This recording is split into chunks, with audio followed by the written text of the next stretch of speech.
একদিন আপনার মা আর আপনাকে ফোন করবে না। আজ হয়তো তার কথা শুনে বিরক্ত হন, ফোন না ধরতে ইচ্ছে করে, কিন্তু একদিন আপনি নিজেই অপেক্ষায় থাকবেন। মা যদি আর একবার ফোন করতো, একদিন কেউ আর বলবে না তোর মুখটা কেন শুকনো লাগছে, কিছু খেয়েছিস তো। যে মানুষটি নিজের সবকিছু বিসর্জন দিয়ে আপনার মঙ্গল চেয়েছে, নিঃস্বার্থভাবে ভালোবেসেছে, সে আর থাকবে না। আপনি চাইলেও আর সেই ভালোবাসার ছাই ফিরে যেতে পারবেন না।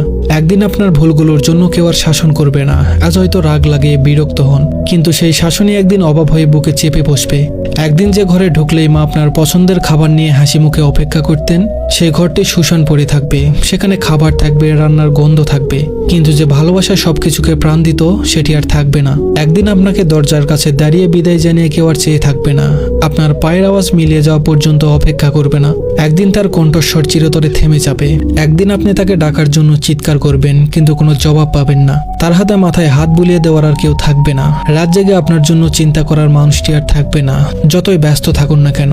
একদিন আপনি সব কাজ ফেলে শুধুই তার স্পর্শের অভাব অনুভব করবেন। তখন কোনো কিছু দিয়েই সেই শূন্যতা পূরণ করা সম্ভব হবে না। সময় খুব নিষ্ঠুর, এটি থেমে থাকে না, কাউকে ফেরত পাওয়ার সুযোগ দেয় না।